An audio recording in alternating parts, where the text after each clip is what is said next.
राजधानी लखनऊ का आपको वो अग्निकांड याद होगा। राजधानी लखनऊ में जब बच्चों की गुहार से पूरा लखनऊ तिलमिला उठा। जी हाँ, हम आपसे बात कर रहे हैं लखनऊ अग्निकांड की, जहां पर 15 बच्चों की मौत हो गई और 1 दर्जन से अधिक बच्चे झुलस गए। नमस्कार, मैं संदीप अवस्थी और आप देख रहे हैं पंजाब केसरी। आज राजधानी लखनऊ में उस जली हुई बिल्डिंग पर ध्वस्तीकरण का अंतिम आदेश लगा दिया गया है। यह आदेश एलडीए के जोनल अफसर माधवेश सिंह ने लगाया है और अंतिम डेट 15 दिनों की लगाई है। उन्होंने यह भी कहा है कि अगर इसे आप अपने ध्वस्तीकरण करा सकते हैं तो करा लीजिए, नहीं तो एलडीए की टीम आकर इसे ध्वस्त कर देगी। यहाँ तक तो ठीक है, आखिर इन बच्चों की मौत का जिम्मेदार कौन है और कौन है इसका असली जिम्मेदार? एसआईटी की रिपोर्ट लगभग तैयार हो चुकी है। एसआईटी की रिपोर्ट में करीब 1 दर्जन से ज़्यादा पीसीएस और करीब 5 से 6 आईएएस और तमाम लंबी चौड़ी लिस्ट जो है एसआईटी के पास पहुंच चुकी है। अब देखना यह होगा कि कार्यवाही कब होती है। कार्यवाही के नाम पर सिर्फ खाना पूर्ति होगी या एक्चुअल में कार्यवाही होगी। हाँ, यह भी बताया एलडीए के द्वारा, यह भी एक बार पहले भी उस बिल्डिंग पर नोटिस लगाई गई थी जिस पर जवाब मांगा गया था। जवाब दिया गया, उसके बाद फिर दूसरी नोटिस लगाई गई, वहाँ पर उसके बाद 15 दिन का मौका दिया गया।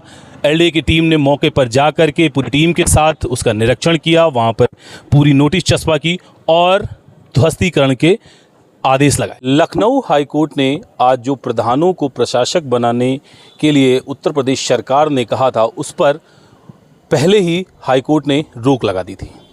आज उसी की सुनवाई थी। आज सुनवाई में जो है फैसला रिजर्व रखा गया है और हाईकोर्ट ने यह पूछा है कि ये जो प्रशासक बनाए गए हैं ये संवैधानिक हैं या नहीं।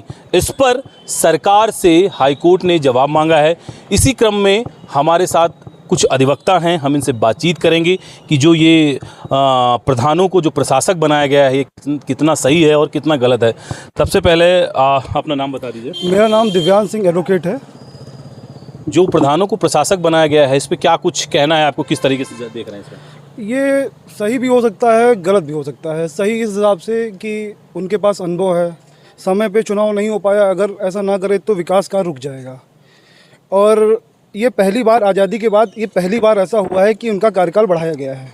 अगर देखा जाए तो पंचायती राज अधिनियम के 12(3) के तहत कार्यकाल 5 वर्ष का होता है और संविधान में अनुच्छेद 243E के तहत 5 साल बाद चुनाव कराना ही मस्ट नहीं हो रहा, इसलिए असंवैधानिक है। यही कोर्ट में गई है।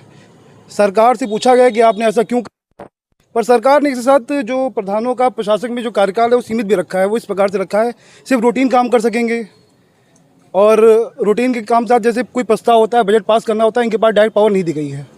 साथ में अगर इनको कुछ ऐसा करना है तो डीपीआरओ के तहत ये इनको जिला अधिकारी से मंजूरी लेनी पड़ेगी, तभी ये काम कर सकेंगे। अब आगे देखते हैं, बाकी हाईकोर्ट देखिए क्या कहता है।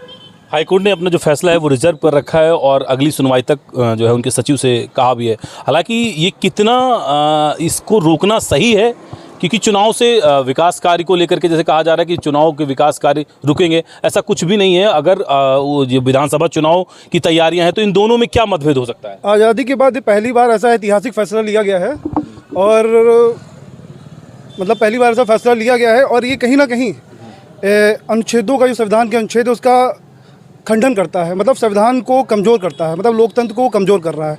देखा जाए संवैधानिक भी है और जैसे जो कामकाज रुके हुए हैं तो तत्काल ने सरकार ने कुछ विचार किए होंगे, कुछ उत्तम, तभी ऐसा किया गया है। इससे क्या लगता है कि जो है विधानसभा चुनाव पे कुछ हो सकता है? अब इस पर कुछ मैं नहीं कहना चाहता चुनाव को लेकर। चलिए ठीक है, ये हमारे साथ जो है दिव्यांशु सिंह थे, इनसे हमने कुछ बातचीत की हाईकोर्ट के फैसले पर। हाँ, हाईकोर्ट के फैसले को लेकर के जो फैसला रिजर्व कर रखा है इसकी जैसे ही कुछ भी जानकारी आती है हम आप लोगों तक पहुंचाएंगे। कैमरामैन आकाश के साथ मैं संदीप अवस्थी, पंजाब केसरी, लखनऊ।